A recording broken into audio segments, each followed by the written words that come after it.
This episode of Literary Treks is brought to you by Audible.com, offering more than 180,000 titles for smartphone, tablet, and desktop. To get a free audiobook of your choice and to help Trek FM at the same time, visit audibletrial.com/trekfm. And also by Enterprise in Space, an international program of the nonprofit National Space Society. Find out how you can help science and education and become a virtual crew member aboard the ISS Enterprise Orbiter by visiting enterpriseinspace.org.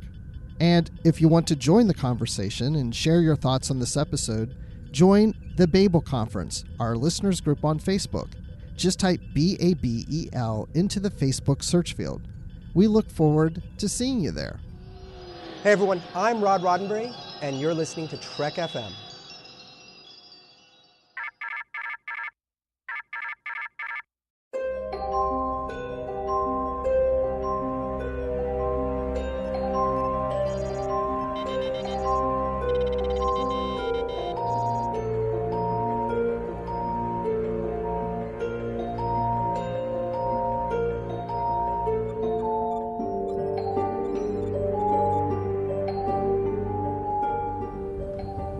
Are you taking all these books?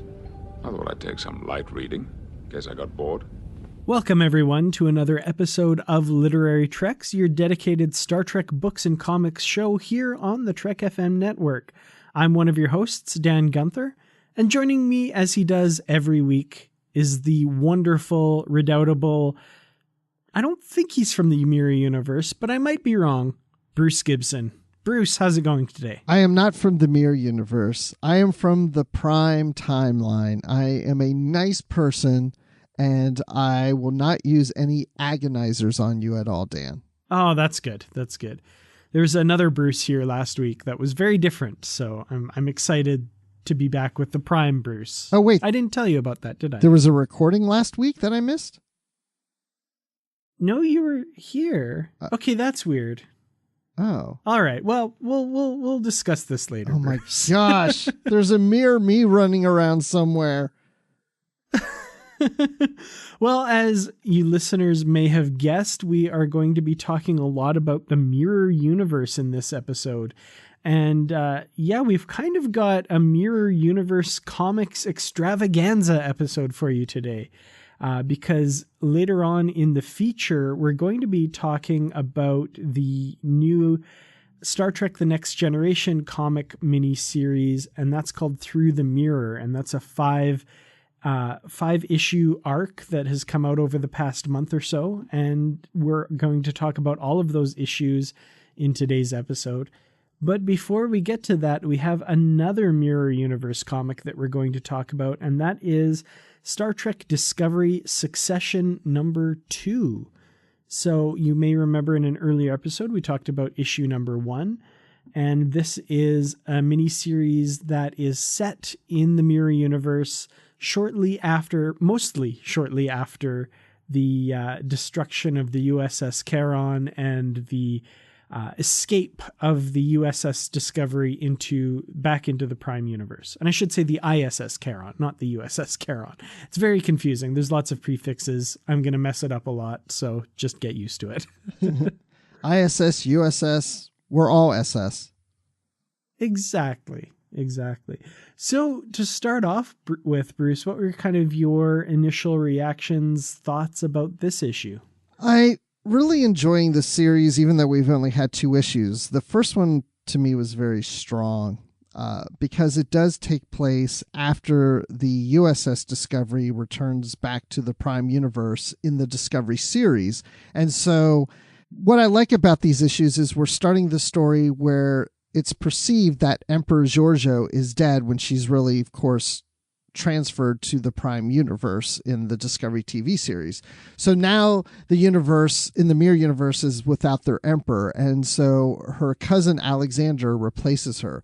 So now we pick up on this issue where we find Burnham, who is, Giorgio's adopted daughter, and she's really the heir to the throne, but they think that Burnham is dead. So Alexander doesn't know that Burnham's out there and could be a threat to taking the throne away from him.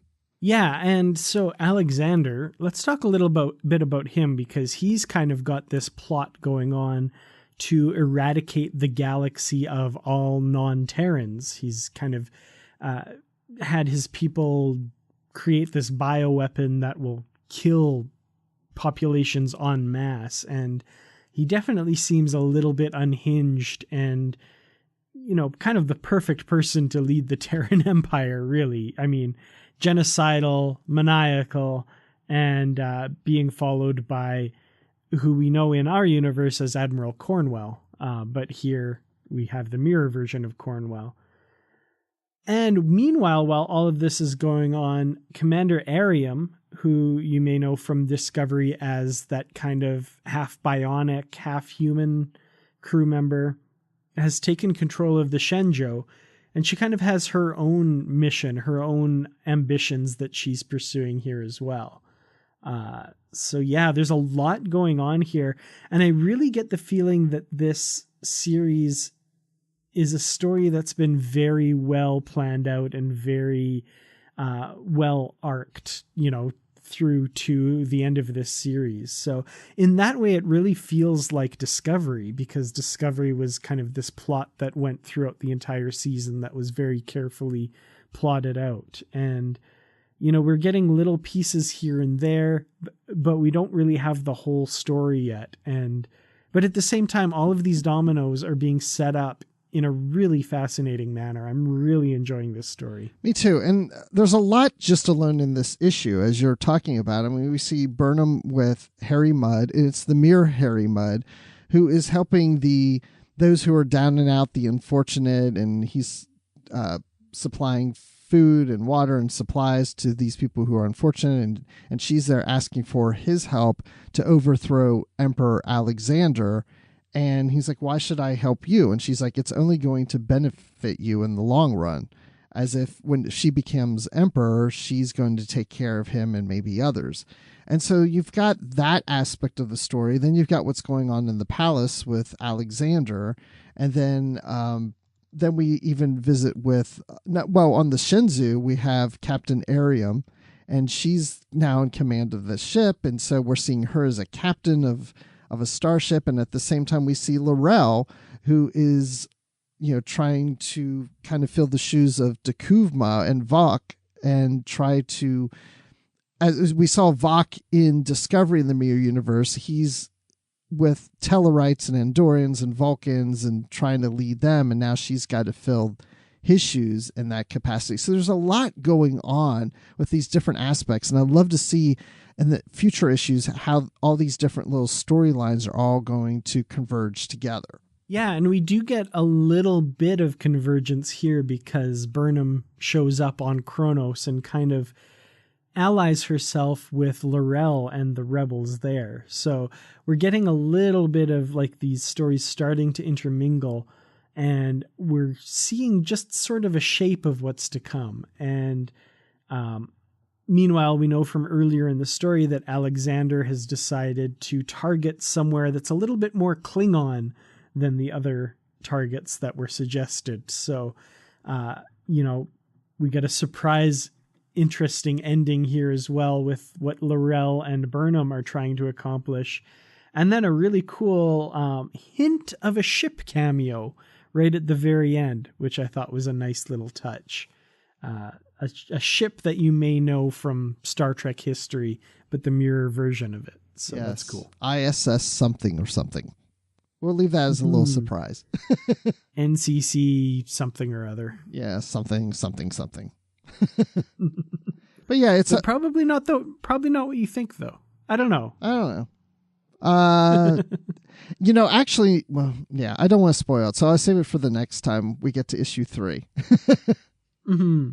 Yeah, let me just say I'm really interested. We just get a hint of it, so I'm really interested to see the rest of this ship and all its glory. That's what I'm trying to say. Go for without saying too much. Exactly. All right. Well, yeah, I have to say I really enjoyed this issue, as I'm sure it's apparent from how I've been talking about it. The artwork is really great, and the story, I have a feeling, you know, it's one of those things where you see this setup and it's slowly building. And I have a feeling this story is going to be really killer by the end.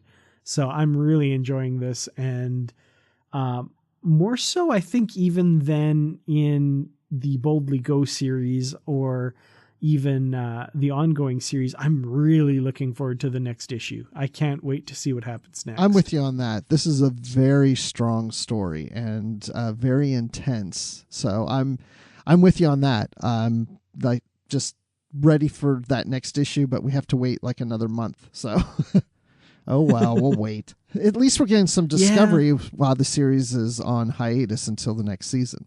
Yeah, it's definitely nice to be able to visit that universe, even though the show, like you said, isn't coming back for a little while yet. So it's a nice little filler here. Yeah. Well, speaking of the Mirror Universe, what do you say we jump over to the feature and welcome a special guest to help us talk about the next chapter of our Mirror Universe Star Trek comic extravaganza episode of Literary Treks. Yeah, well, let's flip the page and see who that special guest is. Well, in today's feature, we've got some interesting stuff for you, something we've never done before. We've talked about doing this, but have never tried it before.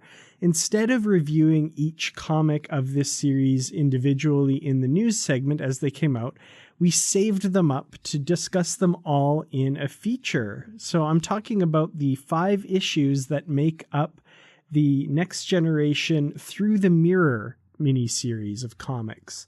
So, and of course, joining us for this is someone we have to have thank on you, Dan. every I time we appreciate talk that. about. I'm sorry, I jumped in too quick. Go on. Give me the introduction. Bruce Gibson. Bruce, always great to have you. Wait, no, you threw me off. There's someone else. Who am I thinking of here? Shoot. Probably somebody I'm better all looking than now. me. There's someone else who always comes on when we're talking about these Mirror Universe comics. Mirror Who the Dan? heck is that again? No. I killed him. Not rushing? Wait a minute. Could it be the one and only amazing Amy Nelson? Hi. It is! Wow. Amy! Yeah. Welcome back! I heard you were doing some TNG comics, so here I am, like it or not. Well, I'm sure I speak for all our listeners when I say we like it. Anything to not have to listen to just me and Bruce, it's always a pleasure to have you on. We definitely like it. Well, I was missing out on my little tidbits, for each episode, but so looking forward to discuss them all, got to read them all, get the whole story all at once. I'm very excited. Great. I don't need to talk. This is great. I can just sit here and listen. Well, like I said, we are going to be talking about the Through the Mirror comics, and this is all 5 issues, like I said. So what do you say we dive in and start with issue number 1? Okay, let's do it. Oh, all right. Okay. I think starting with issue number 1 is probably smarter than starting with issue number 3, Dan. You are so brilliant. I'm glad you're in control of everything here right now. Well, I see that I had on here that we'd start with issue 3, and I'm glad you kind of made that note that maybe we shouldn't do that. So, issue 1 it is. Awesome. So this is kind of cool. This is kind of, interestingly enough, in continuity with a comic that came out quite a while ago that was covered on Literary Treks as well. And it starts out with Worf leading an away team to the planet Naya 7, which is a Starfleet mining facility. And they meet up with Captain Ochoa and Lieutenant Amato. And they previously appeared in the Star Trek TNG Doctor Who crossover comics, specifically issue number 2. Now, this was a surprise. I love that they're bringing in that comic because this kind of internal... I don't know. Do we want to say IDW verse of Star Trek? Yeah, that's a good way to put it. I have yet to read the Doctor Who crossover with Star Trek. I still want to do it so badly. I haven't got to it. And I almost was going to read it after I read this when I saw it referenced, but I still haven't had a chance to do it yet. And I thought it was really good of them for us newbie readers because it has a little blurb that says, as seen in, and I was like, oh, they're giving me a point of reference. And so I'm like, oh, and it says, as seen on Star Trek Next Generation, and then / Doctor Who. And I was like, oh, darn it. I thought this was going back to an episode, but it's to another comic. So I was really excited to have that footnote and to see that there's, bringing in some crossover with that. That was cool. And there were some novels, early Star Trek novels, a few of them that did that in the novels. It would have a footnote saying which episode something was referring to, or even what book it was referring to. Mm-hmm. And I used to think that was pretty cool. They don't do that anymore. It was just a few novels that did that. Yeah. And I have to say, even as someone who read those issues, I'm really glad they did that, because I wouldn't have picked up on it otherwise. So, just making reference to this and tying it all in was really cool. And just as a little side note, I actually read the Next Generation Doctor Who crossover before I had watched any Doctor Who. So I didn't know who Amy or Rory or any of these people were, but I was fascinated. That's cool. Yeah, I wouldn't mind reading it again sometime. Maybe Bruce and I should do that. Maybe we should get in the TARDIS and go back in time and read it like it's fresh and new, even though we know about Doctor Who now. There you go. I like it. Awesome. So they're inspecting this facility, and it's important due to the valuable resources of minerals and elements on this planet, especially with the recent Wolf 359 attack. So that kind of puts a little pin in where this takes place in the Next Generation continuity. So we know it's after Wolf 359, and I would say that we can narrow it down to the first half of season 4 because Wesley is there. So we get kind of a nice little pin as to where it is in Star Trek continuity. So they beam down and they investigate this place. There's been materials going missing, and Worf soon sees someone that he thinks may be the culprit. And he thinks this because it's someone who's not supposed to be there. He sees Lieutenant, I think it's Jones. Yeah, Lieutenant Jones from engineering on the Enterprise is walking around on this base where he has no business being. And on top of all of that, he has a goatee. Oh, no. Dun, dun, dun. What could that possibly mean? What does that mean? Oh, my gosh, a goatee. They say it like 3 times. It's hilarious. Yeah. Just in case, And I mean, obviously, we have the series called Through the Mirror. We know where this is all going. But, they still have to lay the little groundwork here and set us up for it. What's funny is that Worf is the one who discovers this, and he himself has a goatee. That if you were going to do a parody of this comic, you could just have Worf being just upset that there's someone else with a goatee. Why does everyone have to have a goatee like I do? You could have, Worf, he clearly copied me, Awesome. So, of course, as we know, this must be a crossover from the Mirror Universe. This is not the Lieutenant Jones that they know from the Enterprise. And I love it how they lovingly call him Jonesy. Yes. Totally. Yeah, that's an interesting point. There's lots of little touches here that really kind of make this story feel real. I like that because it's a 5-issue miniseries, they're taking their time to get into the story and develop it a bit.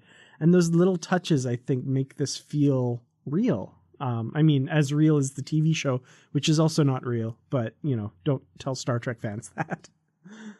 I don't know. I'm not making much sense here. But makes sense to me. Yeah. Just don't. I think Amy's still trying to take in the fact that Star Trek's not real life. Yeah. Wait, what? No. So they pursue this guy and kind of engage in a firefight. And I'm going to jump to the very end. They're chasing the guy. There's a firefight. And this Jones, alternate Jones, and 2 accomplices make off with a bunch of materials, beaming away at the last second. But Worf catches a glimpse of them as they beam away. And we get that shot. And they look very familiar. We've got, of course, Will Riker and Geordi, possibly? He's got a different visor and a really killer mustache. but I think it's Geordi. Yeah, it's Geordi. I remember that visor from Mirror Broken and that awful mustache too. I remember that because that's not working for Geordi in my opinion. It's not a great look. Yeah, no, I don't know. So, what did you guys think of this first issue and kind of bringing us into this story and introducing this plot element once again? I was totally thrown off because the last ones we did was all Mirror Universe. And so then we start reading and it's like Worf and, they're regular doing their survey mission. And I'm like, wait a minute, this is not Mirror.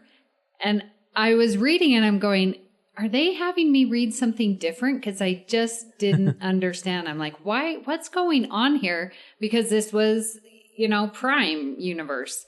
And then we get he's got a mustache or a goatee. And so then I was like, oh, something's happening. So I was really thrown off at the beginning because I didn't even know where it was going because I thought we were strictly going to stay with the Mirror Universe from where we got left off. So this was a really nice surprise to see Jonesy with this goatee and man, he is the shooting scene is amazing. It's like one of my favorite parts, like all the lasers going and the one where you can see it's totally action. Like you've got Worf in 3 different stages of the action and avoiding the laser fire there was amazing. That was probably my favorite part of it. Yeah, I really enjoyed the action too of that, and the way the panels were laid out, it had a nice pace to that action of the scene. And then when Lieutenant Jones, starts to shut the big door or whatever, and he rolls under it just in time to just block them off, and they have to run around a different way to catch up to him. A barrel roll. Barrel roll. There you go. I love that you said that. So now it's interesting when you're saying about how you were confused at the beginning because you were expecting to start in the Mirror Universe. I wasn't confused, but a similar thing happened to me recently, and we discussed this on a prior episode. There's the Star Trek Discovery Succession comics, and that first issue started off by saying that this takes place in the Mirror Universe right after the I.S.S. Discovery leaves the Mirror Universe in the TV series. But yet, when the first panel started, there was Burnham and Lorca from like a year earlier, and it really got confused. I was like, wait, I thought this was starting right afterwards, but this is prior to that. This issue of Through the Mirror starts off by saying, Space the Final Frontier, these are the voyages of the I.S.S. Enterprise. Then you go to the first panel, and you're in the Prime Universe, which I can see would be confusing. So IDW is doing this thing where they're introducing the setup in the title page, but when you start off in the first panel of these 2 comic series, it gets confusing because they're not starting off where they said they're starting off. Yeah, no, that's very true. And it can get really confusing for sure.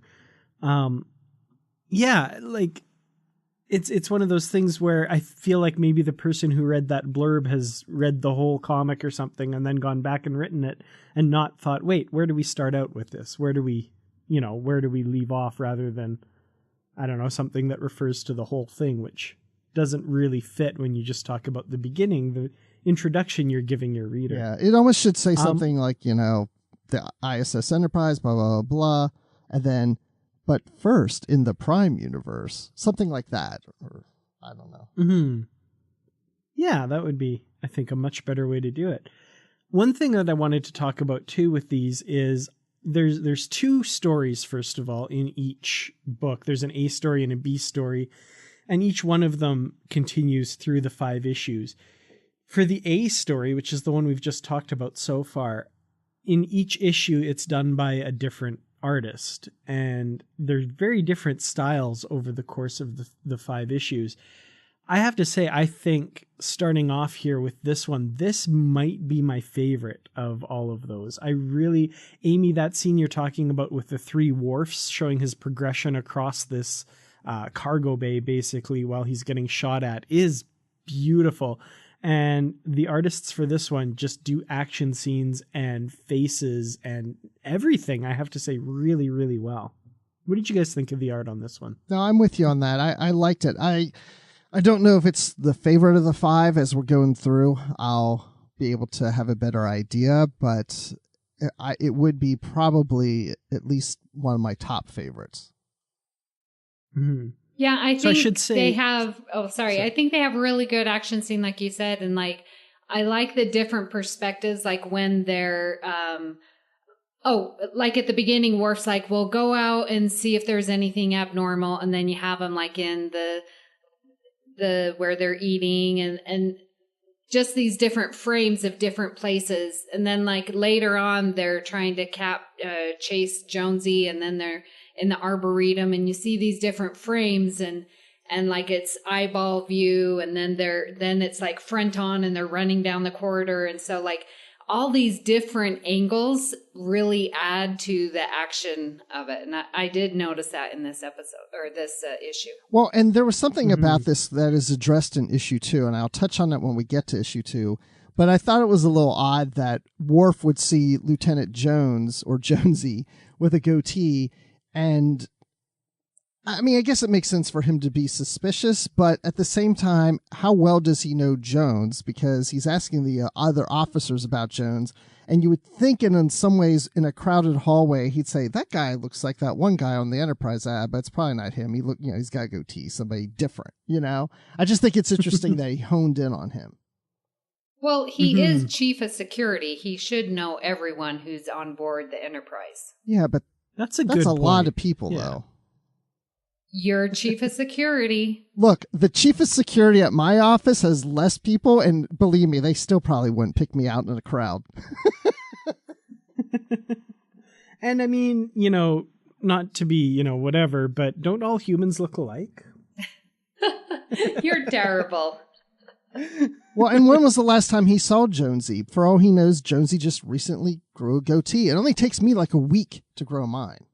So, I mean, Jonesy could be, I don't know. Maybe they just had dinner together the other day. I don't know. Well, I should say that the art for this story, since I talked it up, is by Marcus Toe. I'm not sure. T.O. is his last name. And, but the B story is the same artist across all 5 issues, and that is J.K. Woodward, whose art we have talked about a lot in previous episodes, especially with the Mirror Universe comics, because he did all of the previous Mirror Universe comics, and his artwork style is really distinctive and very unique and interesting. So how about we take this moment and jump into the B story from this issue as well. And these stories are called Ripe for Plunder, and this is chapter 1 of that story.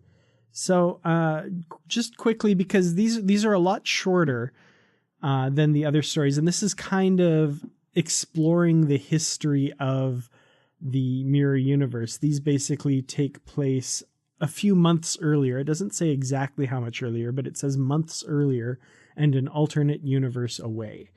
And this is kind of Picard sending Data on a mission to research what became of Spock and that whole thing. So what did you guys think of this little introduction to the story here? Yeah, I had really no idea what was going on with this. In part probably because I still don't understand how to read these comics. So I was trying to relate what I had just read with the whole Worf and Jonesy story to this. And I definitely recognized the artwork had completely changed. I mean, the styles are, and so when I got to this part B, I was like, oh, here's the people that I'm used to seeing. But I couldn't make the connection as to what it had to do with the previous story. So I was severely confused reading this part of it. Interesting. But it's not surprising to me. I wonder how many people go into this comic series and are confused by that. I think I had the advantage of knowing what to expect because of press releases that came out prior to this, but there's a lot of people that will come into this comic fresh and not know that there's going to be different artists and there's going to be this B story in the back. And a lot of times in these comics, they'll have a preview of a future issue, and it almost plays out that way. Once you get to the end of story A, it says to be continued. Then all of a sudden the next page, the art changes and it looks like you're getting a preview of maybe another comic issue. But then at the end of it, it does say, I think it says to be continued or something. To be continued. So I can see where that would confuse people, but at the same time, I love the fact that we have the story A, which is the main story of these miniseries issues, and then we have this B story as if, you know, we play out a chapter and then we have a flashback into the alternate universe. Then we go back and play out a chapter and then have another flashback. So I love it alternating back and forth between these two stories because there's a connection between the two. But I do wonder if people are a little confused or set off by the change in artists from issue to issue. Because I know in past comic issues, not of Star Trek, but of any comic series, I've heard, you know, people complain how, all of a sudden in issue 175, the artist changed in the middle of the story and the art doesn't match the previous issue and da-da-da. And so I wonder if people have a problem with that, with this series. I have to say myself, I kind of appreciated, like, from issue to issue, the different artists' take on things. I kind of found myself, by the time I got to issue 3, really looking forward to see what the next artist would look like and how he would take these characters. And I did too, but I think that's because we were expecting that. Yeah, I think by that point, for sure. You might be right. When I read the second issue, it was a little bit jarring. Like, oh, we've got a totally different style here. And then, of course, between the A and the B story as well, like you say, there's a huge jarring style change with J.K. Woodward's painted panels and that sort of thing. So I think I've made no secret of the fact in previous episodes, I love J.K. Woodward's artwork and his style here. The City on the Edge of Forever comic was another one done by him that I think was just absolutely gorgeous, that kind of painted style. So I'm really digging this. And, you know, the side story, the little bit of background flashback, I'm kind of appreciating it and really getting into that story as well here. Yeah, and I do love his artwork. It's incredible, and I know it takes him a lot of time, and this is a good way to do this by having it span 5 issues with a shorter story, so he's able to get his artwork out in time, because with Mirror Broken, there were issues that were delayed because he was still working on the art, because it's very time consuming, and sometimes there was, you know, a month delay on an issue. These were weekly releases, so he was able to work, you know, probably ahead of time and just do what he would do in a single issue, but it's been broken up into 5. So we didn't have a delay in any releases on this. And I do love this chapter 1, because this whole story starts off with them taking a Bolian and put him in an agony booth trying to find information of where he got these valuable minerals, which are scarce in the Mirror universe. And then in the A story, we're on that planet where there's a security issue with minerals missing. So you're starting to see the bridge between the two stories. Yeah, it's a really clever way of kind of teasing out the story and making it a whole thing by the end. And also, I will say, I didn't notice the first time reading this, but apparently Spot in this universe is some sort of saber-toothed large cat, which I hadn't noticed. That's really cool. Yeah, I didn't notice that either, but now as you say it, yeah, I see. Yeah, I don't want that. I'd rather have the Prime Universe Spot. Yeah, not quite as cute as the Spot we know, or the Spots we know, I guess. Yeah, that was the first thing I saw when I came to that frame. I'm like, what is this? You know, threw me, and then I was like, oh, it's Spot. It's Spot with a goatee. Kind of like... Yes, exactly. Kind of like was it a bulldog version of Porthos in the Mirror Universe Enterprise episodes? Okay, so before we move on, I just want to, so the minerals and stuff are scarce, and so they put him in the agonizer, and he does give up that he's working for Emperor Spock. And then the Inquisitor, my favorite character, of course, says that, well, he doesn't know any more information. And so then Picard sends Data to find out where the Spock is. So why are we needing to know this?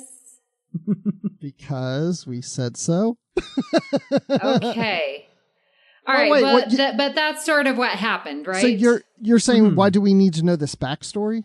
Just because he's working for Spock, now Picard has this obsession with finding out where Spock is. Like, why does he even care?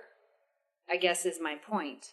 Like, you can get supplies anywhere, but now he's like, Data needs to do all this research and, you know, and he can't find out anything. And so he's going to take the captain's yacht and go gather this information. Like, why, if you want resources and materials, then why aren't you going to go to other planets and find these mining colonies? Why are you searching out Spock? Is my question. I assumed, and I was thinking this on the drive home today because I was asking myself that same question. I thought, you know, why did they feel like they have to go to this length to get these resources, and why are they scarce? And I'm just assuming in the Mirror universe that other factions, other races or whatever are taking a lot of these supplies away from the Terran Empire and probably have destroyed a lot of their factories and mining facilities and such. So things are becoming more and more scarce from these different attacks and during war. And then they find this Bolian who has resources or these supplies and minerals and says, okay, these are hard to get to, so how did you get them? And then he says, I got them from Emperor Spock, who people believe are dead. So I think Picard, one, is wondering, how is Spock still alive? I want to find this guy because he also knows where all these supplies are, these minerals. Okay. Yeah. That makes sense. And I think, you know, given centuries of probably, you know, strip mining the galaxy by the Empire, I think that's, you know, when they say resources are scarce, I'm thinking they mean like on all of the worlds around the Empire. Like they've plundered so much out of the galaxy that, you know, that's really hard to find. Got it. So on that note, let's pop over to issue number 2. And this one, the art for story A is by Chris Johnson. And to start out with, Jonesy is not happy. So they're interrogating him on the Enterprise, the clean-shaven Jones, and he swears up and down he's never been to Naya 4. He has no idea what Worf is talking about, and he's quite put out by all of this, and he seems quite distraught by the fact that he's a suspect. And that's here. when my favorite line from Worf comes in, where he says, "Is it possible he has a brother?" I put that in my notes too. That is so funny. Yeah, I do love that line. And on that note, this close-up of Worf where he's scrunching his face, like, is it possible he has a brother?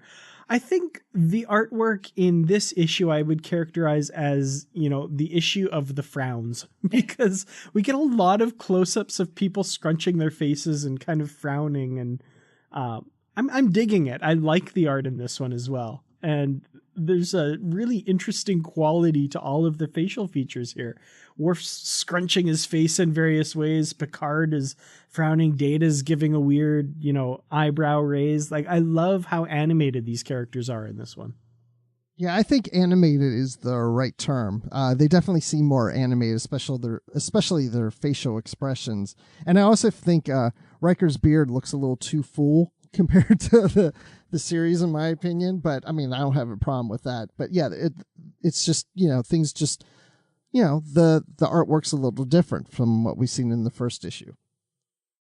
Yeah, very much so. I mean, so much so I couldn't even recognize at first Data. And I was like, well, that's not Data. But Picard is saying, report, Mr. Data. I'm like, no, that's not Data. Wait, maybe Data has a twin brother. Maybe. Lore? Maybe several. Before? Before what? Oh, those whimsical names. All right. But so the artwork, as far as like for the characters, I was a little thrown off because I had a hard time recognizing them. But of course, you know the characters, so you know who they're supposed to be. But that one data really did throw me off.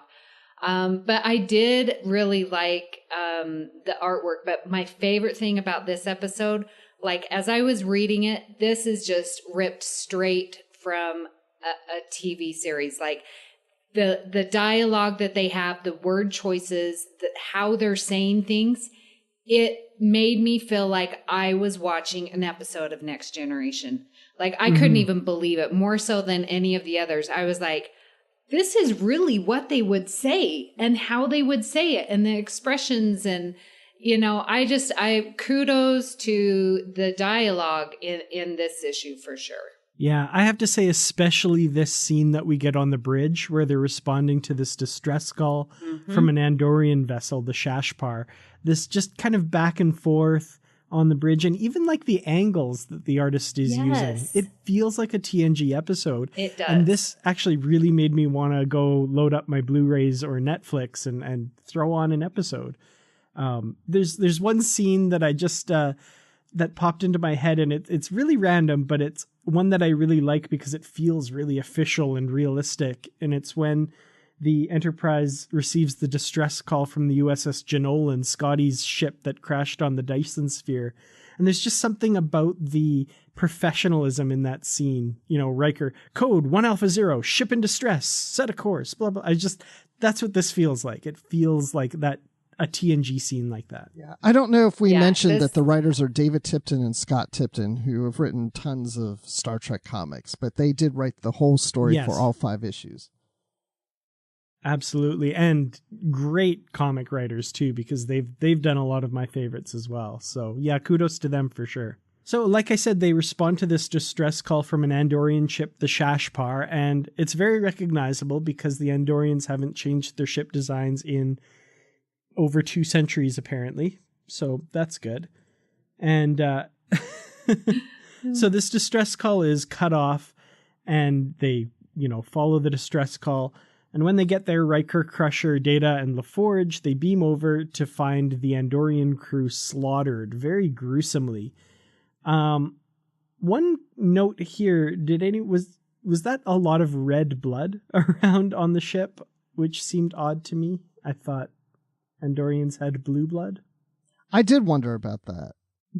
Have we seen Andorian blood? I couldn't recall. Yeah, Shran, I think, gets nicked a few times when he's battling Archer with the Ushan Tors in the Enterprise episode. And I seem to remember. Oh yeah, and he has a vial of his mate's blood that he pours on the Tellarite's hands in that episode as well. I would just say that the lighting on the ship is a little off. That makes the blood look red, but it's really blue. That's kind of how I explained it away. The uber Star Trek nerd in me, I was like, yeah, no, it's actually blue. It just looks that way. When I was looking at the blood, it didn't notice to me because I think it sort of was like brown to me.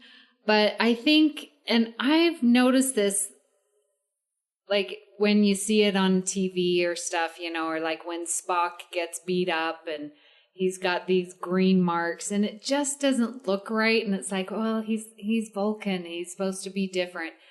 But I think red is so universal for blood that it just, even if they had blue on the ground, would we have known that was blood? I don't know. Yeah. You know what I mean? It's just so it needs to be ingrained. Yeah. It needs to be. It needs to look like blood when we're reading this. Because I know when I got to this part, I did think, oh wait, is Andorian blood red? I can't remember if we've ever figured that out. But yeah, I mean, if it was blue, it just would have looked weird. Yeah. That's true, yeah. All right. Okay. But continue. I'll let it go, I guess. Okay.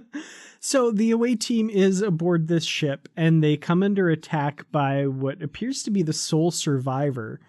And eventually he's obviously in shock, but he does recognize his attackers and thinks that they might have been the ones that attacked him. But again, as we mentioned, all humans looked alike, so he must be mistaken.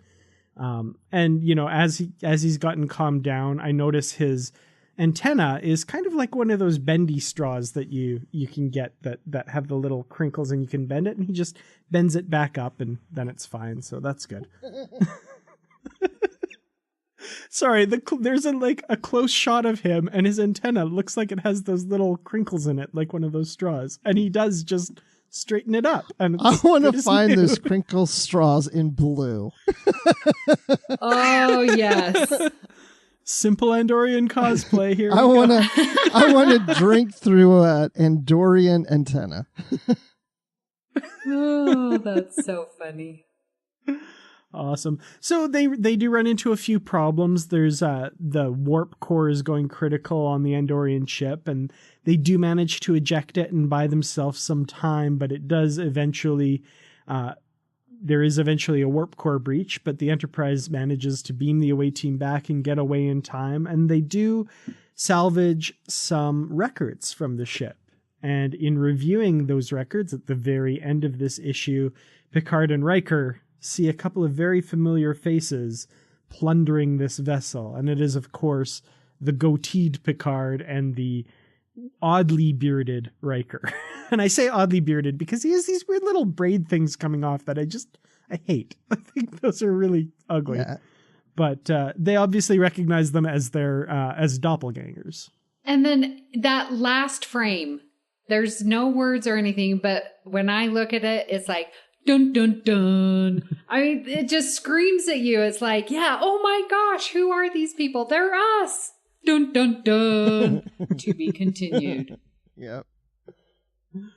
Yeah, and those facial expressions. I mean, this once again, we've got close up on the two of them, and like the expressions are just so animated, and like a lot of times artwork in some Star Trek comics feels like they took this publicity photo or that still from an episode and just kind of emulated it to create the scenes. But the art in this one, I have to say, the facial expressions and everything are very much, to me anyway, created from scratch with maybe, you know, some kind of model as far as the, you know, broad strokes of the facial expressions. But I don't recall Picard's face ever doing that, but it looks like Picard and it looks like utter shock as an example. Yes. So overall, what did you guys think of the A story in this issue? Like I said, the writing on it is just, it's perfect next gen. I mean, this just feels like an episode straight out of the series. I know, I just want to throw in also, like this series issue, they've got space scenes, and man, they can draw the Enterprise D. Every single time I see it, it's like so beautiful, you know, and they have it. You see it when they're releasing the warp core, and you see it when they're with the Andorian ship, and you know, I'm just like, man, it's just very beautiful. I was happy to see the Enterprise D and a few space scenes in this issue. Amy, I gotta ask, do you like The Next Generation? Just a little. Just a little bit, yeah. Just a little bit. We haven't had much Troy at this point, but no, that's that comes true. up later. Oh, yeah, we'll get and there. I like this issue too. I do agree with the dialogue. I remember reading this and then these issues after this and feeling the whole series felt like an episode. Because when you have 5 issues, you can really spread out the story and make it almost feel like an episode. The only one thing I was wondering if this would bother some people, and it didn't bother me, but we know what's going on. It's the crew of our Enterprise doesn't know that these are their mirror universe counterparts messing with things, but we, the reader, know what's going on. So at this point, I was reading the second issue thinking, okay, how long are we going to play up the fact that they haven't figured things out? We know what's going on. Let's get, I hope we get to the story here where they know what's happening and we can go right into it. Okay, so no, they needed this issue still to just finally get a wisp. Because like I said, the first issue, I was lost. I'm like, I thought I was reading Mirror and now I've got Prime. I don't understand. And so this one, even then at the very end, then it was like, oh, they're beginning to see these primes. So for me, and being this newbie, like I'm slowly entering this deep water of this mirror universe, idea here. And it needed to be this slow, at least for me. And it was, so by issue 3, then I was like, okay, this is cool. And it gave me enough time to wrap my head around what was going on. Yeah, I'm with you on that, Amy. I really liked the slow build up, even though we as the audience the readers know what's coming. I like that kind of dramatic irony where we know more than the characters actually do. And then there's probably also just the selfish part of me that really loves this as like a missing TNG episode. So the more that we get in the Prime universe where they're just kind of business as usual and just doing this investigation, I'm really enjoying that. I'm really it's really nice to read this issue and we know what's going on where the rest of the crew doesn't. It makes you feel like a Wesley Crusher, that you just know so much more than the rest of the crew. Totally. Well, the B story, of course, in this issue, Ripe for Plunder, Chapter 2, we've got Data investigating Imperial Alpha, which is their version of Memory Alpha for, Spock's history, but he finds that a lot of the files have been purged. So he, chases down some leads. He talks to some Binars. He talks to that weird backwards talking alien from Star Trek III, The Search for Spock. And he goes around and finds out all this information, and it leads him to this jungle planet, and he gets attacked by vines, which he fights off, and then we get to be continued. Riker knows about being attacked by vines. Shades of Grey. That's true. Luckily, Data doesn't get infected with the weird thing that makes us relive past episodes. Yeah, because I haven't seen Dr. Pulaski in any of these. So. Awesome. So yeah, this story is going, it's just little snippets. It's much shorter, like we said, and it's advancing the story fairly slowly, I think. So we're Data's chasing down these leads. I really like that scene at Imperial Alpha where he's talking with this librarian. And she's just like, no, the Empire has changed those records to be more in line with accepted history. There's nothing I can do. It's like, well, I need to see the original records. And she's like, no, they're destroyed, like you do with that sort of thing. Please leave. I love alternate universe librarians. She's awesome. Yeah, this story, I liked how it started off with the librarian and him searching and, talking to all these different people and stuff. But when he got to the last page or so and he's going through the jungle, the whole vines attacking him, which then he clears away from, just felt like filler. Like, we need something to kind of get to this end of this issue and have some exciting moment before we end this part of the story. It just was like, what I'm getting at is the vines attacking Data have nothing to do with the story. You could go without it. It'd be just fine. Yeah. I completely agree. I guess it's there just to show the struggle and that he has to go through to gather this information, I guess. But other than that, there's no reason for it. It looks cool. Yeah. It's nice and green. Yeah. And I like that he's piloting the captain's yacht. I think that's cool. Yes, that's very nice shot there.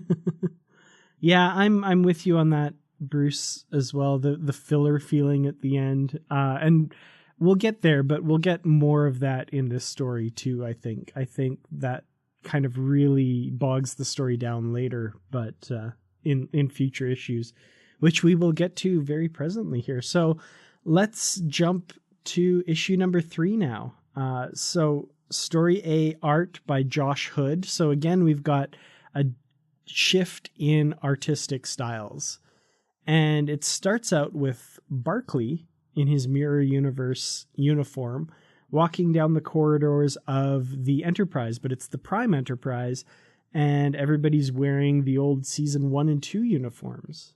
And what's going on here? And we've pretty quickly realized that it's the holodeck. Yeah, because everyone's like, looking good, Lieutenant Barclay. And he's all got confidence. Good afternoon, ladies. I'm like, who is this? Yeah. This is something's off. Something's off.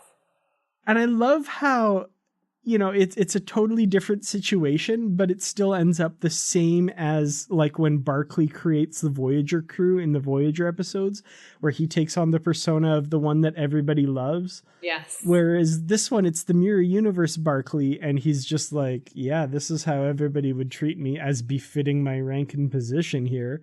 You know, so it's like, it's a clue that it's a holodeck, and it ends up the same way as it does in the Prime universe with the Prime Barclay. I don't know. That just really, I thought that was really funny somehow. Yeah, and then the season 1, season 2 uniforms was a bit confusing to me. I mean, I knew he was on the holodeck. That was funny. But then I was like, okay, so why are they on the holodeck? So here's what I was thinking, because they always have a recreation of what the Enterprise D is going to be like to carry out their mission. So it almost seems like, you know, everything is precise, but yet they've got the wrong time period. And so I guess the thing is I was questioning that a little, and I'll save my comment a little later. I think will be in issue 4 where I want to make a comment about the uniforms. Yeah, because I'll have a comment later in this issue with regards to uniforms as well. So there's kind of a throwaway line where they say, you know, some of our information may be a little outdated, but, you know, Geordi's confident it'll be good enough. So yeah, this is a simulation in which they're trying to work out, you know, replace these isolinear chips and fool the Enterprise systems into getting a communication signal, blah, blah, blah, blah, blah, which of course leads up to them infiltrating the Enterprise.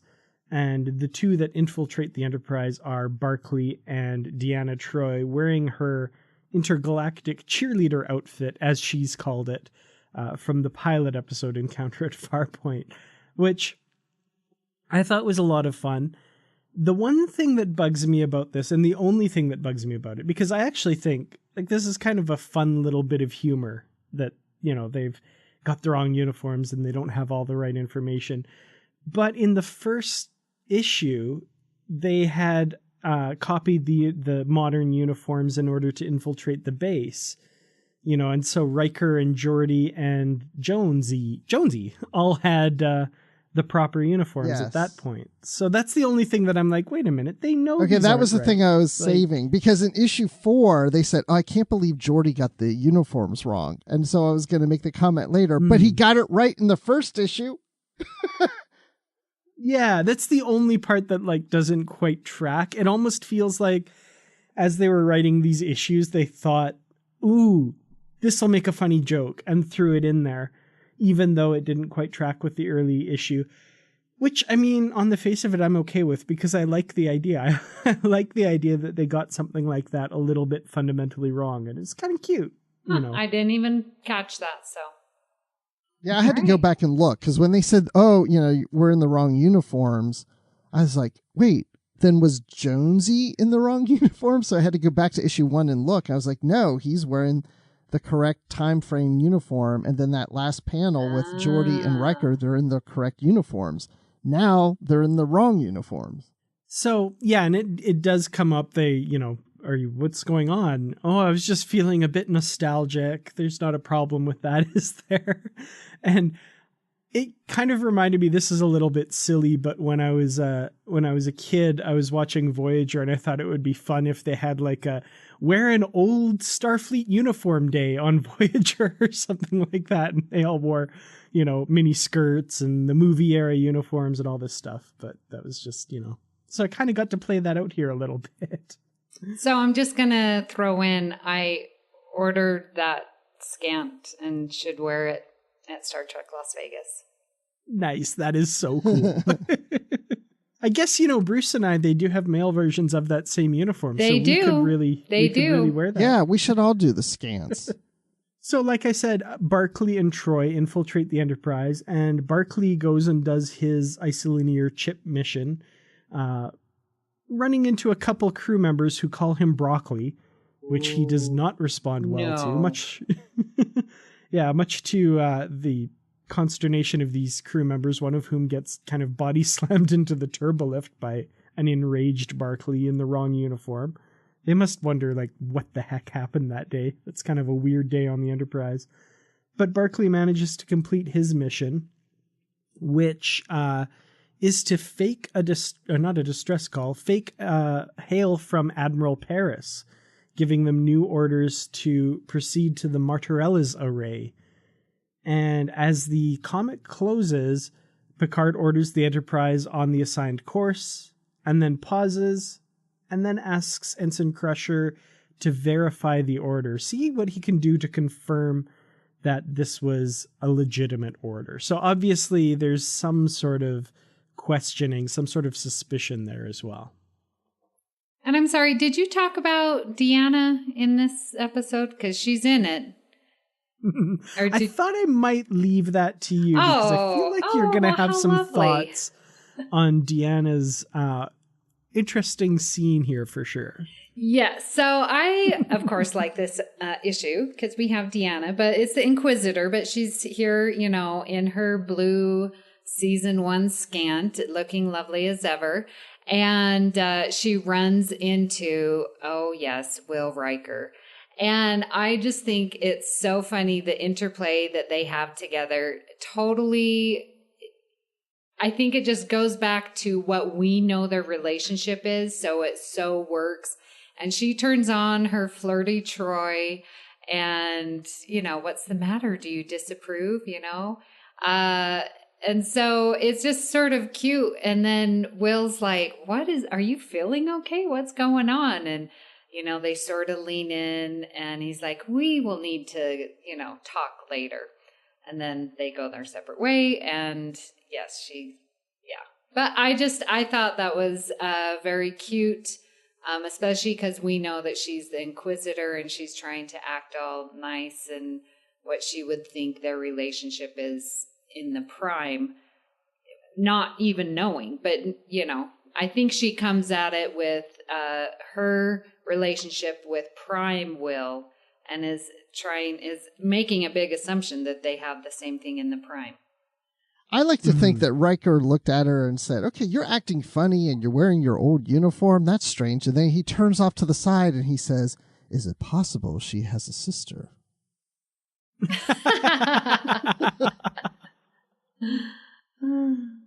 I like it.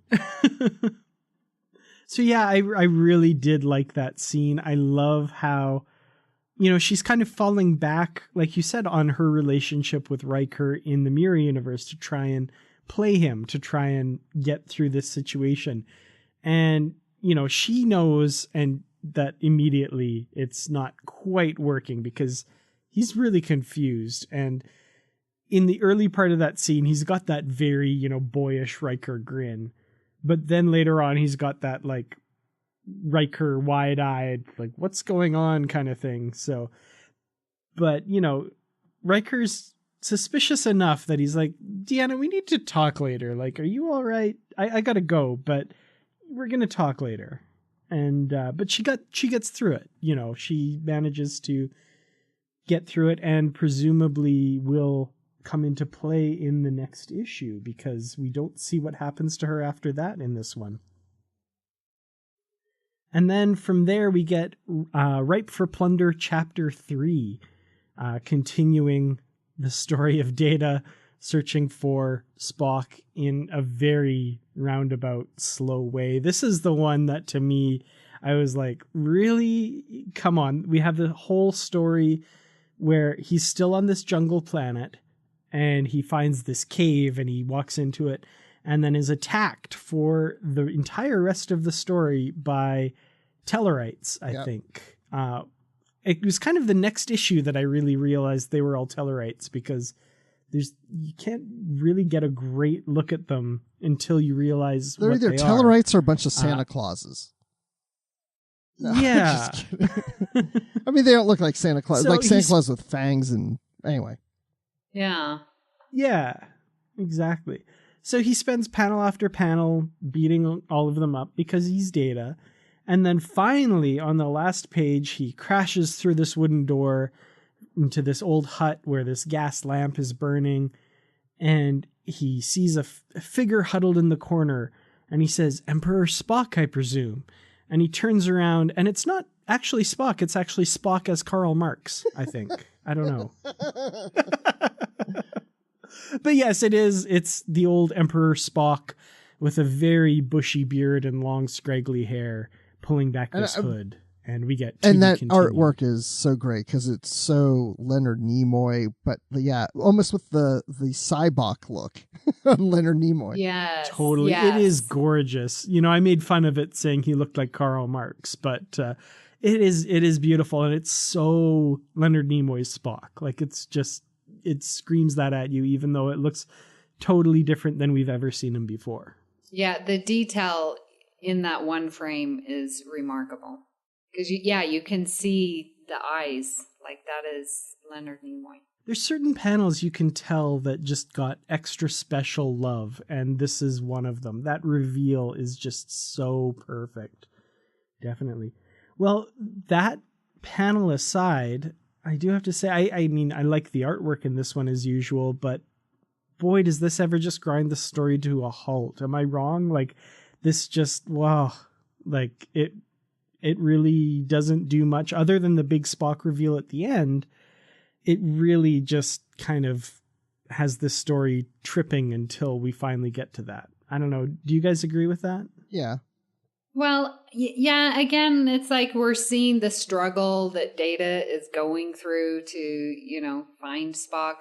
I guess the thing that I like about it is where he turns on, because Mirror Data has the Borg eyeball thing. And he turns on his thing, and then the next frame it's all in green, and it, identifies the people who are supposedly hiding in the dark, I'm assuming. So I sort of like that aspect of it, if I were to say something good about this. Yeah, I mean, again, the artwork and everything you guys are saying, it's just, if the B story was a donut, we've reached the hole. There isn't really a whole lot there. It's... yeah, it's just Data fighting off these Tellarites. There's very little dialogue, and then he finds Spock at the end. It wasn't that it was bad, but yeah, it's just it does feel like filler. All right. Okay. It wasn't just me then. It's filler in the whole of the donut, which makes no sense. Yeah. None whatsoever. Not even a little bit. All right. Well, with that said, let's jump to issue number 4 then.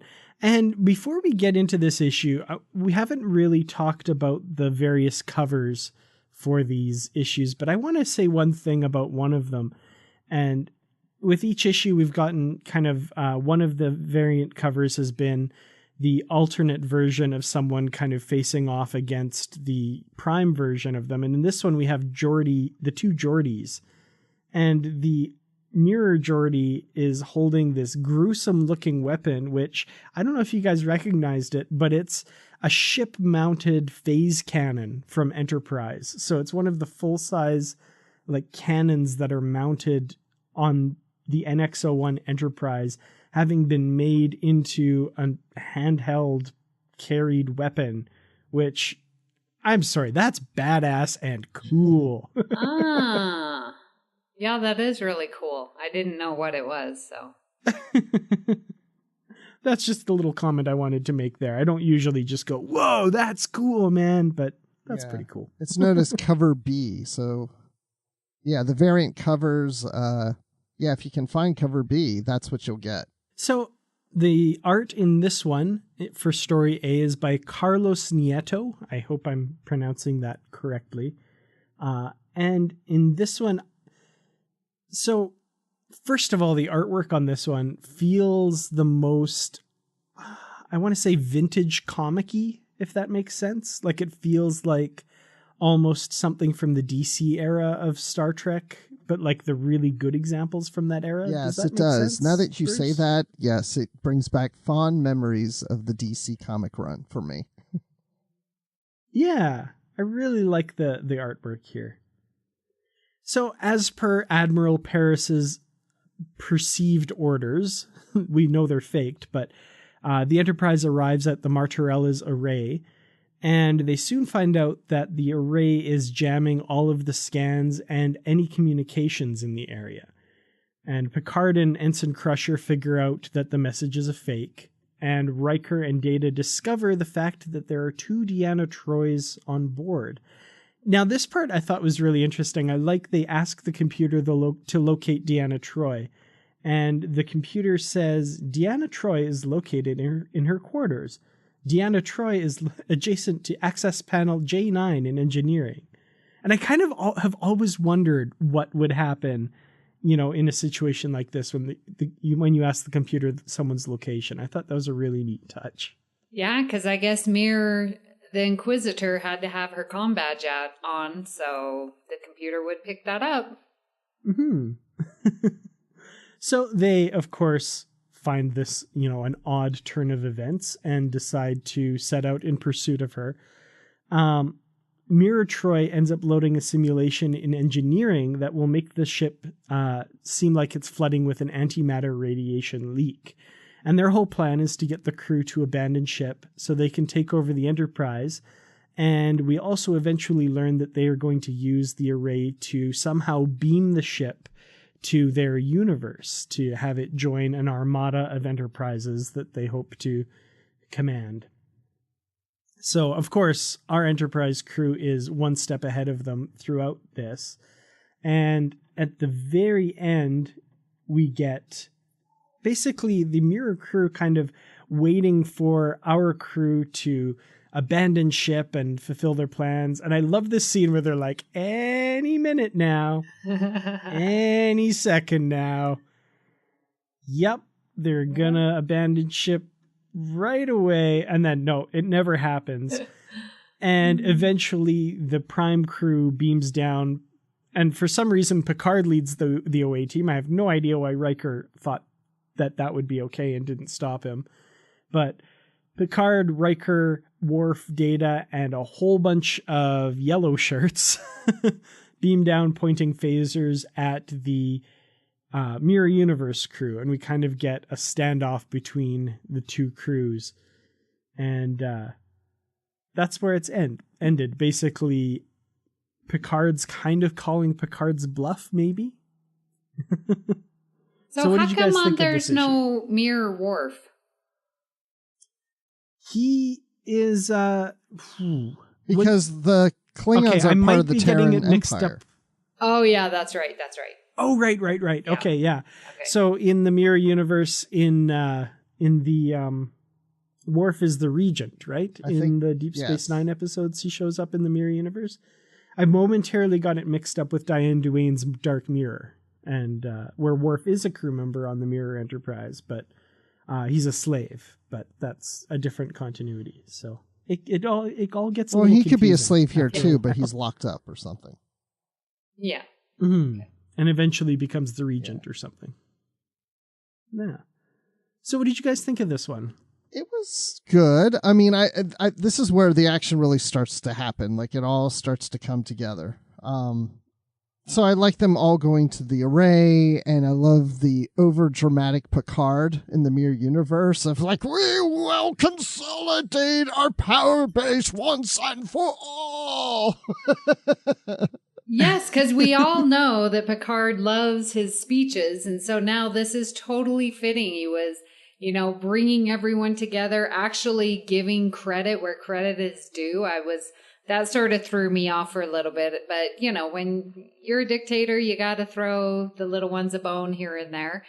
And it was great. And like the angles that he had and his arms outstretched and we are going to be victorious. Our struggle is worth it. And, I thought it was really awesome. And again, they have the Enterprise D and that. Yeah. Okay. So good. Amy, that page that you're on right now that you're talking where is, his arms are up at the top of the page. Then you have all the Enterprise Ds, and the bottom of that page, Riker has his leg up on a crate as he's cheering It's the Riker maneuver. I did not notice that. Wow. To like the nth degree. The thing is like at the level of his hip. That's amazing. I did not notice that. That will be posted in the Babel conference when the show is in there. Just remind me. Yes, because it is ridiculous. It is. It really is. But, it's the Riker maneuver. Yep, and everything's exaggerated in the Mirror Universe. So there you go. I love how Picard kind of almost foreshadows how this all turns out, because he says at one point, and I can't find it exactly, but he says something about, against our very natures, we came together and did this thing. And then it starts to unravel. And sure enough, what happens? They all start pointing fingers at each other. This is all your fault. And Barclay says, if I'd have done your mission, it would have been fine. And Troy snipes back at them, and it just all starts to unravel. No, he was pointing at Troy, and I was not having that there. This is all your fault. And he's pointing at Troy. No way, Jose. Exactly. No. But yeah, this is the mirror universe. Nobody trusts one another. They're all jockeying for position. And I love how, Picard says like, wow, look at what we did. We overcame our natures and we managed this thing. And then, nope, never mind. We're all just going to start tearing at each other again here. I thought that was just a really nice little touch. Yeah, and I like how Barclay is upset about being called broccoli, and he's telling Troy about this. And what's funny to me is the fact that he's from the mirror universe and he's looking at the prime universe people as being mean, because no one in the mirror universe calls him broccoli. You just wouldn't do that. But in this prime universe where everybody's nice, they're actually really mean because they're making fun of him. These aren't nice people in the prime universe. I just thought that was ironic. Yeah, very much so. Yeah. Yeah. Another nice little touch that kind of makes you go, like, what are they trying to say here? Like, I think there's something to that, maybe it's not just good and bad. It's, I don't know. Maybe I'm reading too much into that, but yeah, I really liked this issue too. I thought, things come together really well here. And I love how over the top dramatic Picard is, smashing things and why isn't anything happening? Smash. And everyone's like, whoa, dude, hey, calm down. And then it just goes off the rails. Picard, I'm going to put you in timeout. You need to behave. Yeah. So as I was reading, this whole Picard thing, and he's sort of outlining his plan and this evil plan, and it reminded me of, I don't know, there's a Geico commercial or something, and it's like, waiting for the evil protagonist or whatever to reveal your plan, and he pulls out this PowerPoint, and he's going through his evil plan. I sort of got that impression that it was like, all right, he's laying it out. Here's the evil Picard, what we're going to do. And it sort of made me chuckle inside that to have that little trope there with that. So I guess let's move on to the chapter 4 of Ripe for Plunder. And so at the end of the last issue, Data discovered Spock, not vice versa. And Spock kind of relates the history of what happened with the whole crossover from the episode Mirror, Mirror and what happened after that. And this story ends with Data threatening Spock to take the files that he's been hiding. And meanwhile, the Tellarites wait menacingly outside, presumably to attack as well. I really liked this. This was after the, action heavy, very little dialogue of the previous ones. We get a lot of exposition here, a lot of dialogue. And the fact of these two legends meeting and talking, I thought was really cool, even though they're the mirror universe versions of them. And I don't know, this one more than anything else, I could really hear Brent Spiner's voice and Leonard Nimoy's voice. I really thought this was a really cool story. Part of the story, this is my favorite, I think, of the 5 Story B lines, because of the dialogue of Spock and telling the history.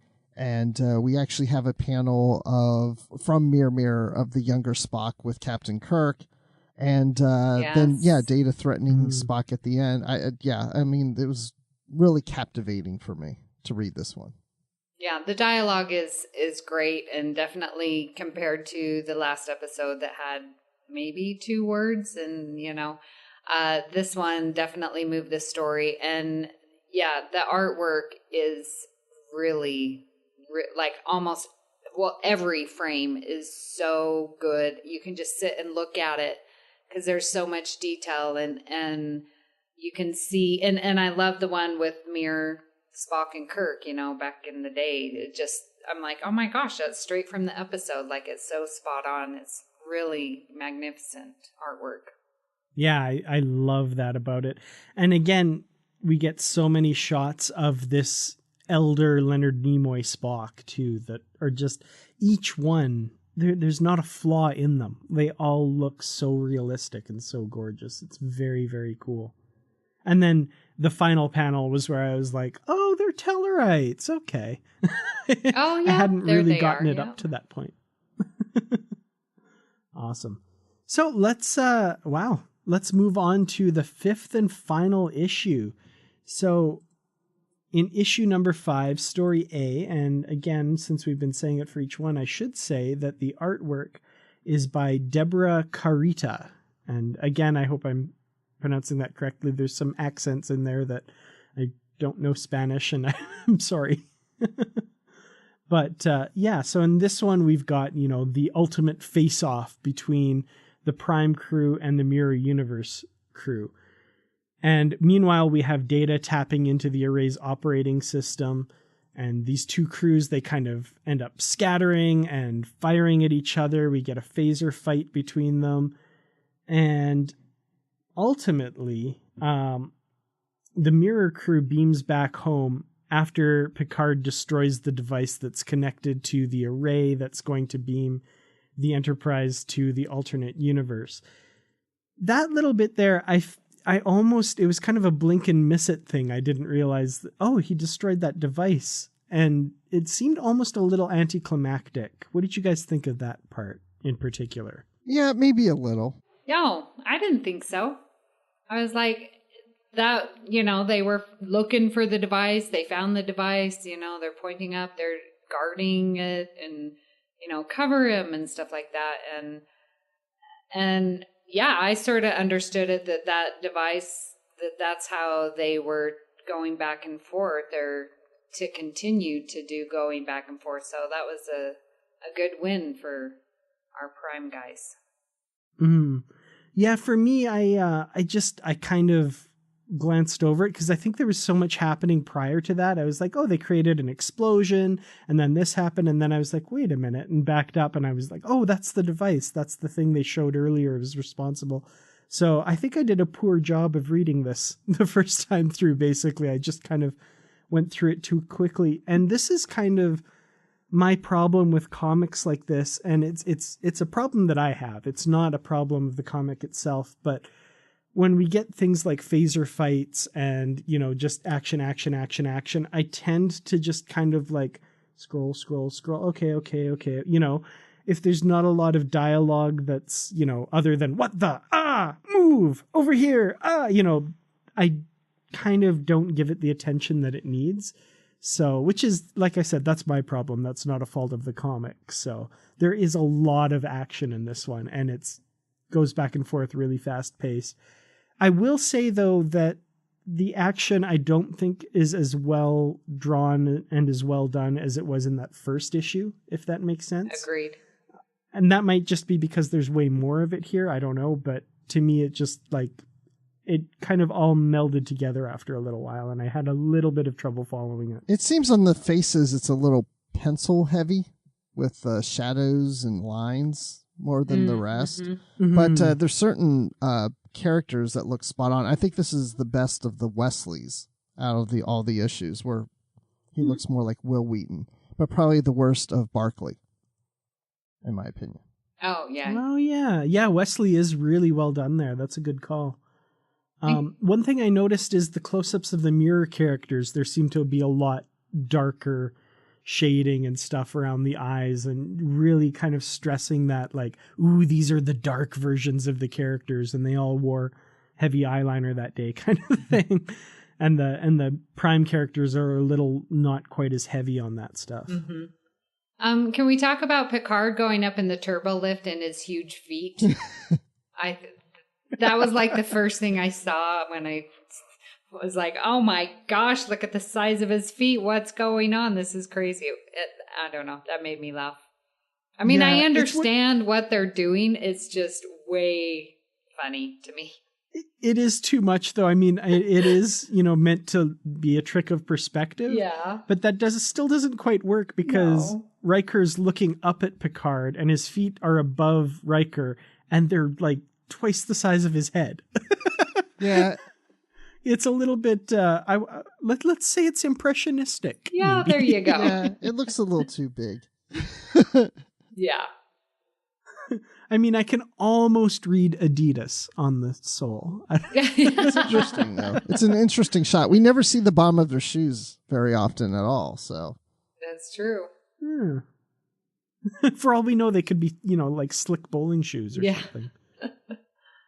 Okay, so I do want to talk about the one, so when the Picards are talking to each other, and then the bottom of the page where you just see the eyes of the two Picards, and then it says engage. Like, I'm reading that to be because they're going back and forth between Mirror and Prime, and so it's like you've got Mirror Universe talking, and then it's sort of going back and forth between the two Picards. And so then you have the one, which I assume is the Mirror, and then the one below it, which I assume is the Prime, and he says engage. I don't know. I read it that way, but I was curious. What did you think of those two Picards? Do you think they're both the same, or do you think there's one Mirror, one Prime? I thought it was I just assumed the first one was Prime and the second one was Mirror. Yeah, that's the way I took it as well. Again, because of that, more heavy on the darkness around the eyes and the kind of darker eyebrows and more glaring look. I thought the bottom one saying engage was the Mirror version. Okay. So then I read that right, that they were the two Picards. Yeah, I think so. I assumed too, yeah. Well, we're not quite done with the story yet because there's a little bit of a twist at the end that I didn't exactly see coming, but thinking back on images that we got of upcoming stories, it makes total sense. So, they manage, like we said, the Mirror group, they beam back to their universe. And of course, the Prime crew returns to the Enterprise. However, one of the Mirror group did not beam back with them. And it seems that Mirror Barclay is in our universe to stay, at least for a while. And the very, very end, we have Barclay, our Barclay, entering his quarters and, getting a nice glass of water, taking a sip, and then getting cracked over the head with a wrench. And Barclay 2.0 takes over here. We get the Mirror Barclay assuming the role of Prime Barclay, tying our Barclay up on the bed and laughing maniacally as he walks out of the room. And all I could think of was, if Counselor Troy's schedule for Barclay isn't already full, after this, he is just going to be a wreck. And I don't envy whatever counselor ends up having to take his case, because wow, he is not going to come. I was thinking how they're both in his quarters. So if anybody was looking for him, the computer would say, Mr. Barclay is in his quarters. Mr. Barclay is in his quarters. Why is the computer repeating? They just might think it's a glitch. There you go. The computer's just stuttering instead of. And it was cute that he's like, I'll get the right uniform this time. So a call. Yeah, I liked that little callback. That was cute. Out of uniform. Sure. And I'm sorry, I remember crew quarters, and I've never seen a bed like Lieutenant Barclay has. It looks like a hospital bed. There's not any bed on the series that looks like this hospital Maybe it's bed. a fold-up bed that he keeps in the closet for guests, or I don't know, like a rollaway. Like a Murphy bed. I don't know. Also, we know that Barclay is a huge hypochondriac, so maybe he had a hospital bed replicated for himself. There you go. Okay, I'll take that. Yeah. He consults the 24th century version of WebMD too much, so he. Okay, so the ending of that obviously setting up the storyline we're going to get in a future series, which has been advertised already, and I can't, off the top of my head, recall the name. Do you remember? Incognita. Oh, Right. Terra Incognita, which is another miniseries that continues this starts story in forward, July of this year. 6 issues. Yeah. And that one's going to be, I think it's not weekly like this one was. Don't think it's weekly. I think it's monthly. I tried to confirm that and couldn't find anything, but I don't think it's a weekly one. Right, because I know the series continues on well into the fall. So yeah, I think it's monthly or something like that, but definitely not weekly.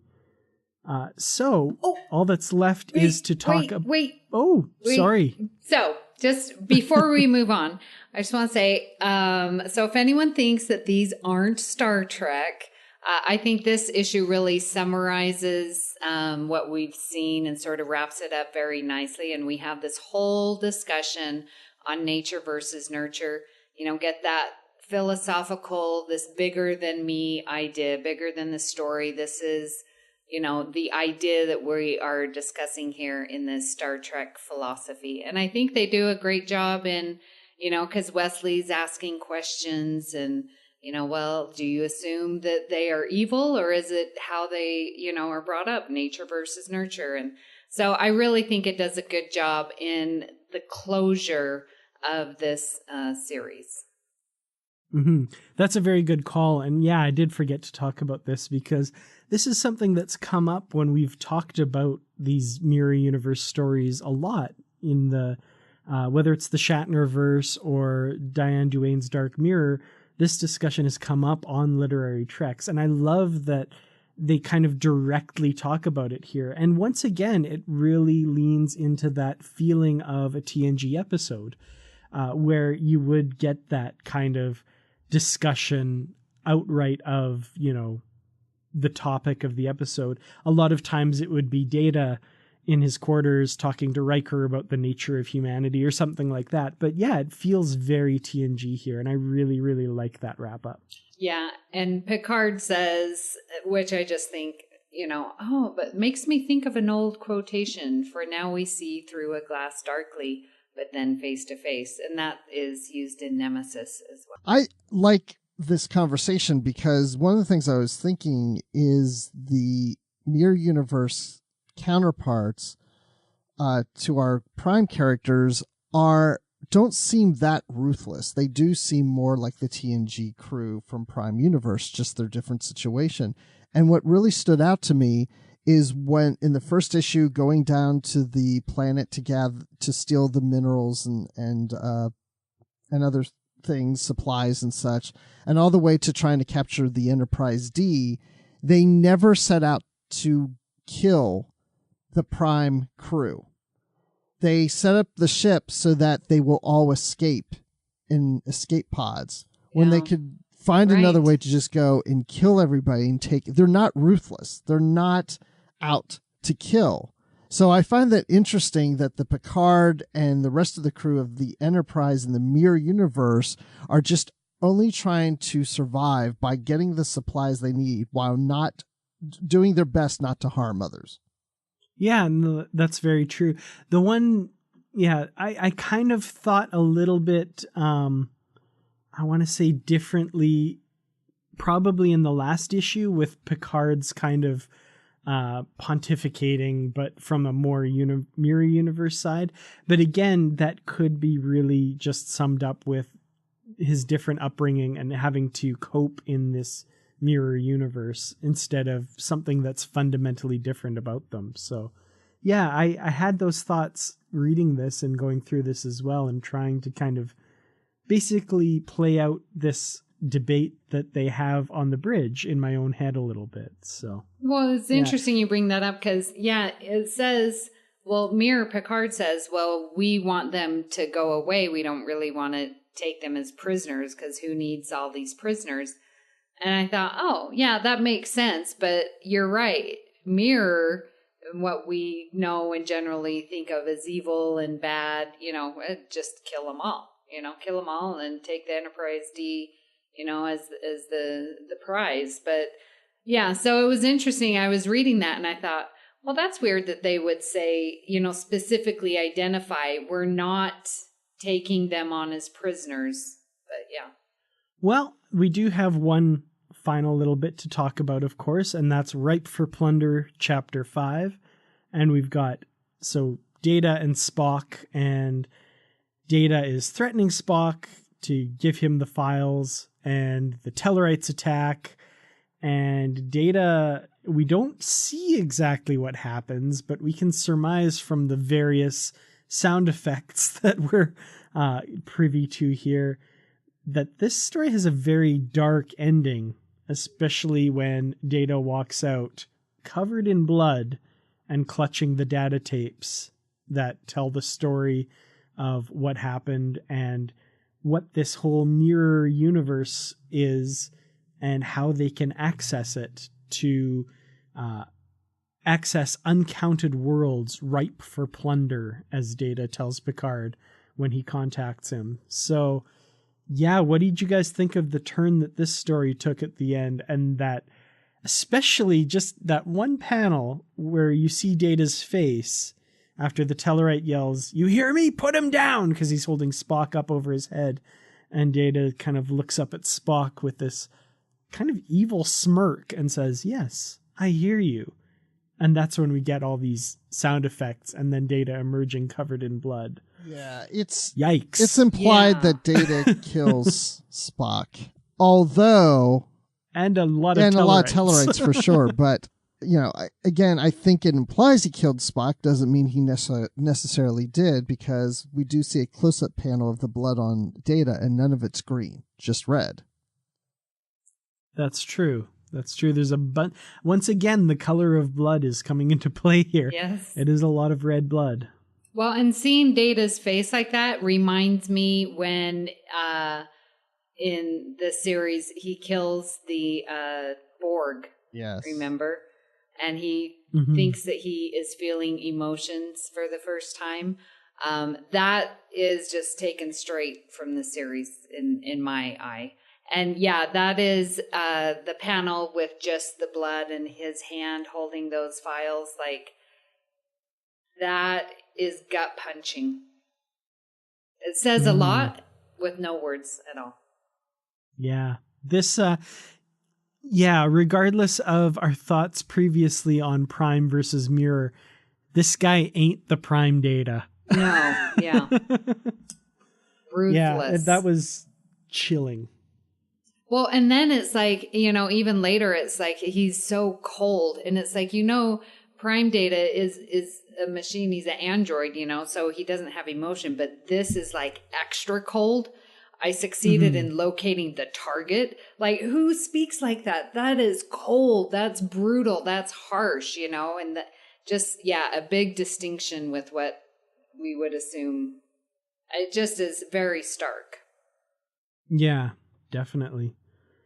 So I guess, I'm not sure how to do this. I'd say probably overall our thoughts on the A story and overall our thoughts on the B story, if that makes sense. So Amy, why don't you go first and kind of give us your final thoughts and maybe a rating and or ratings? I don't know if we want to separate it or just overall. I'm not sure. Okay. Go with what feels right. All right. So for the A plot, like I said, I started out a little confused, but then, and I loved reading them just one right after another. If I would have had to have waited, it would have just been terrible. So I liked getting the whole story, and seeing it all at once. So I liked that aspect of doing it this way. Like I said, the dialogue, especially on the one that I talked about, it just takes me back to TNG.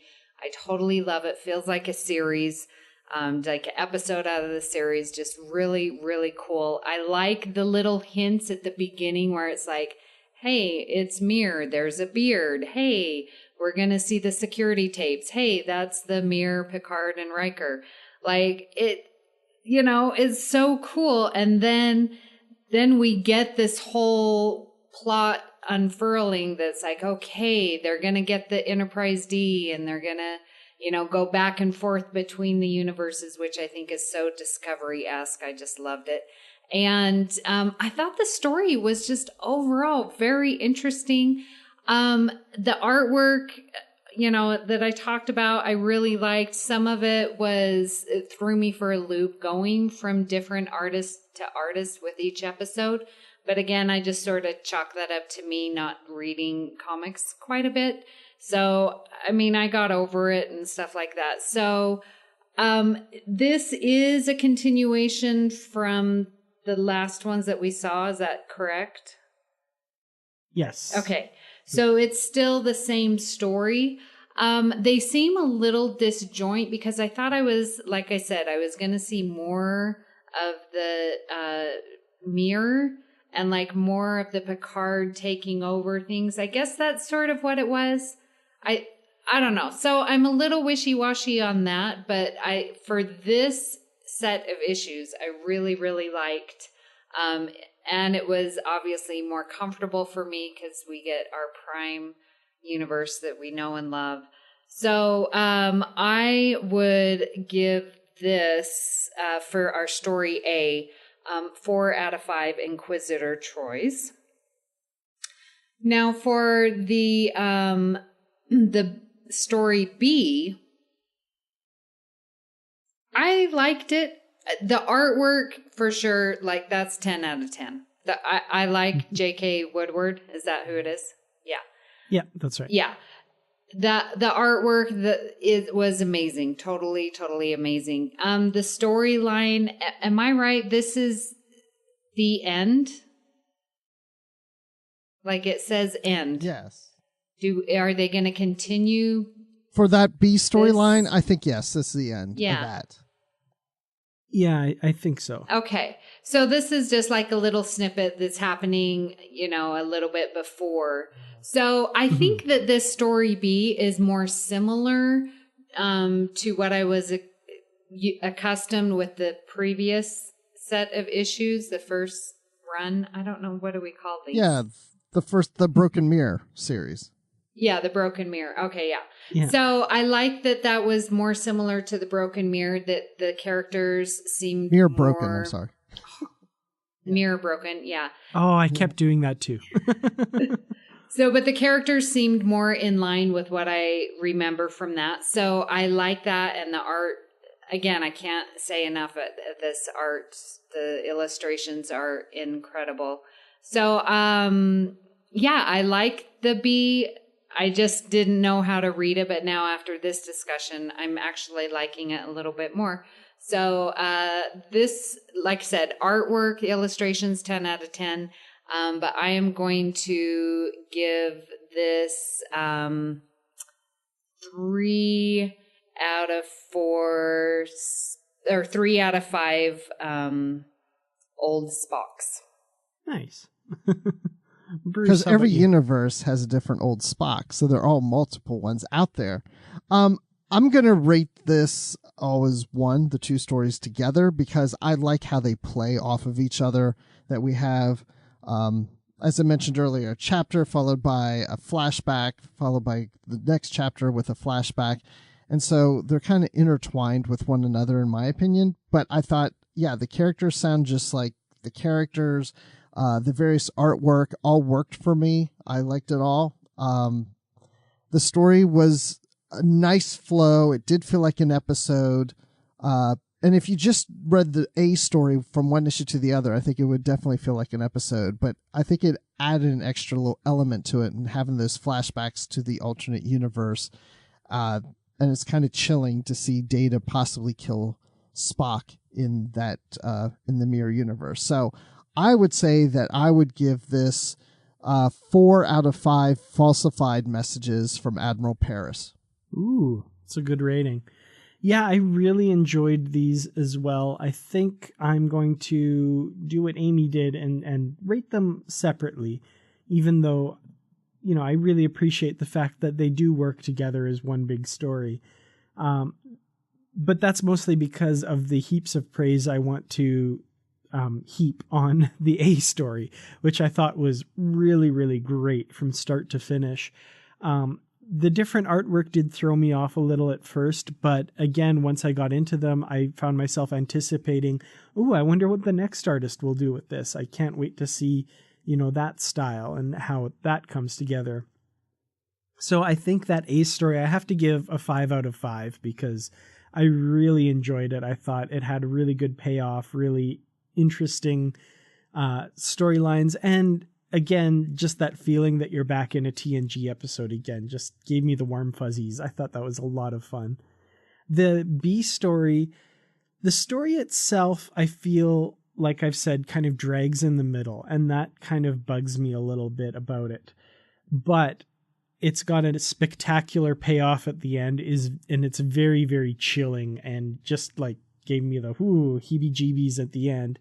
And then add into that the incredible artwork by J.K. Woodward that I really just can't praise enough. I have to give that one, I'd say 4 out of 5 alternate enterprises making up some sort of huge armada that never really comes to pass, thankfully.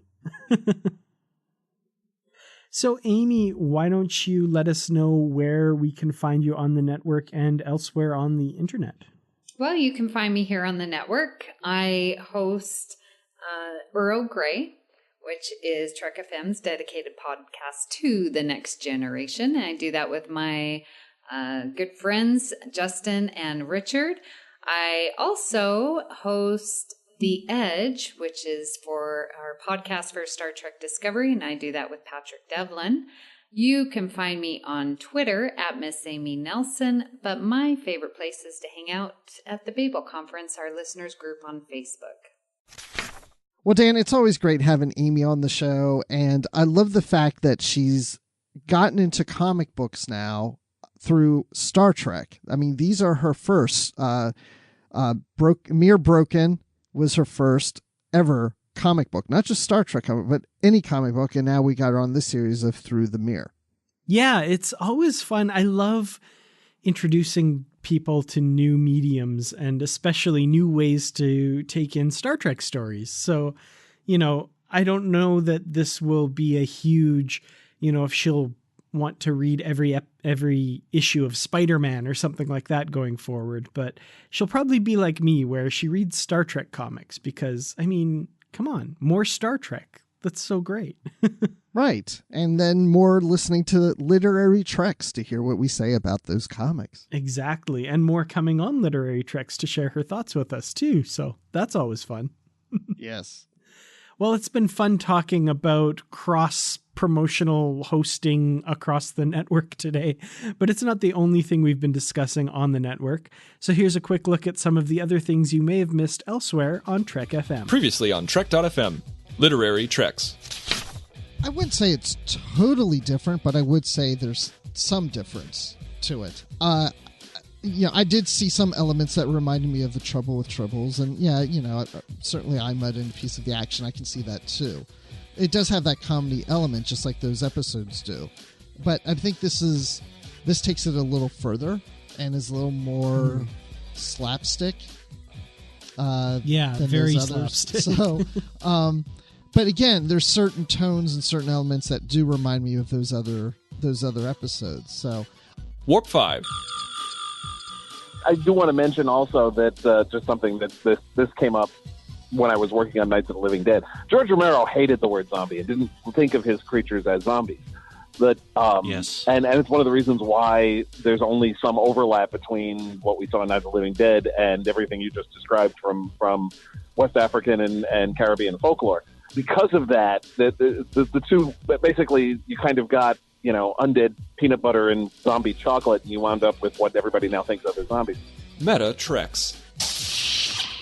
Just imagine the worst case scenario that could happen, and look at all the bad things that have happened in history. And then you realize, hey, even if the worst possible scenario unfolds, that's not too bad in the grand scheme of things right here in the present. I was going to say, some people read Marcus Aurelius, Riker goes to the holodeck. The 602 Club.